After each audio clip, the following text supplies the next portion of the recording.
men use the image of female perfection to motivate themselves. And that's exactly right. What do we have here?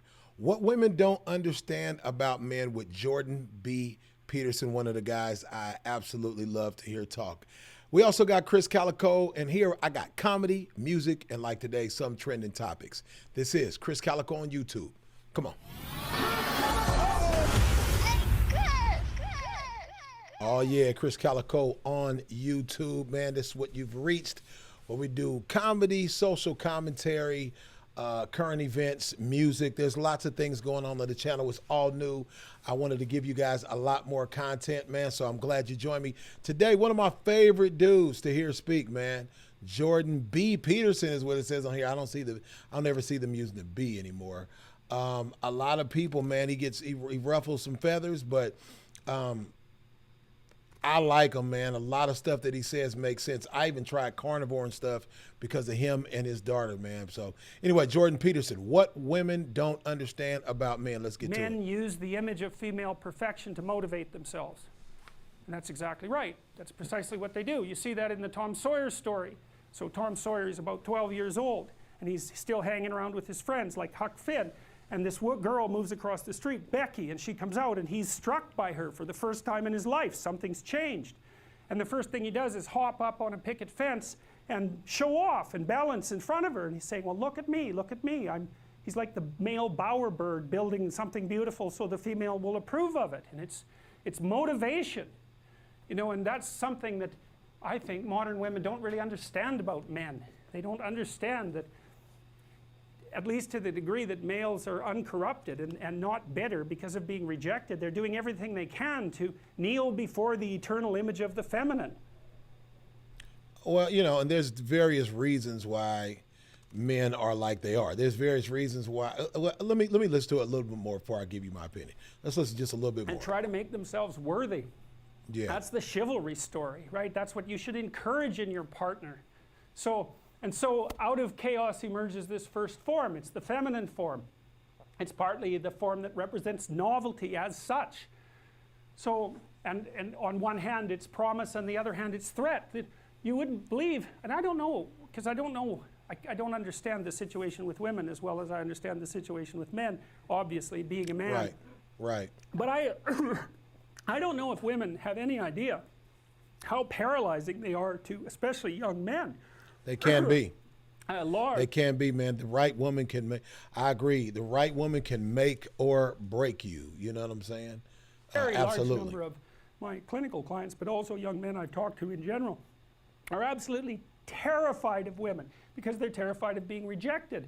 And the terror exists in precise proportion to the attraction to the woman, which is a horrible paradoxical situation to be in. It's often why men make such fools of themselves in front of women that they're attracted to. It's because, first of all, they don't see the woman that they're attracted to, because what the hell do they know about her? They don't see her as an individual. They see her as the manifestation of a judgmental ideal.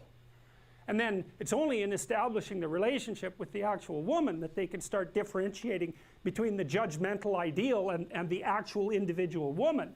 And that This is true. And so I feel like I was scared. You know, I was very scared as a young dude trying to talk to women. I didn't lose my virginity till I was like 19 years old because I was insecure. A lot of that stuff's based on, to me, with men, is based on insecurity. I look like this. I had vitiligo. I was an overweight dude, and I realized that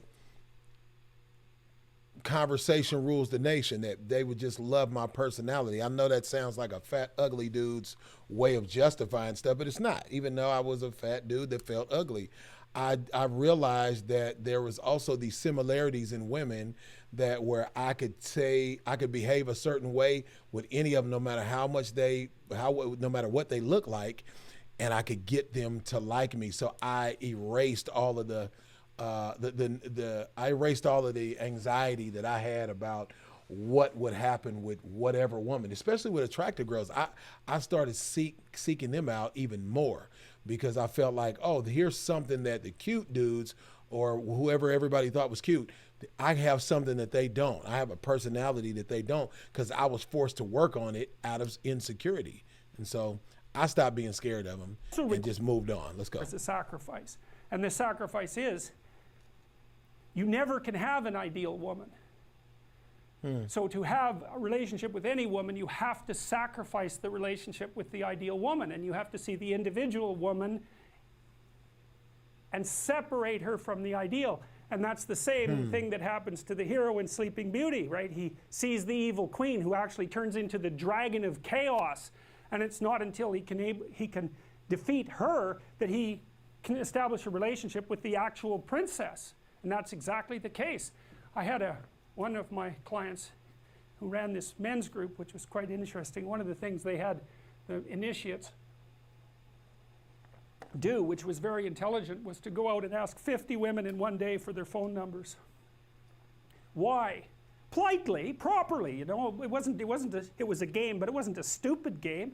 And the idea was, get over your fear of rejection. Right. And how do you do that? By encountering it continually and continually and continually, so that you're no longer paralyzed by this. Yeah, and sometimes that can even make, you know, the dangerous part about that is that sometimes that can reinforce the fear. Just think if you went out and talked to 50 women and you got rejected by 50 of them, 49 of them. What would that do? Would that make you get over it, or does that reinforce this is why I should be afraid? You know what I'm saying? I don't know. You know, I tend to lean more towards Dr. Peterson's way, where I think it would make you get over it. Because, well, here's the deal. Statistically, every woman is not going to say no. All of them ain't going to say no. Some of them are going to say yes. Some of them are going to say okay. And that's what I noticed about it. That's why I stopped being insecure.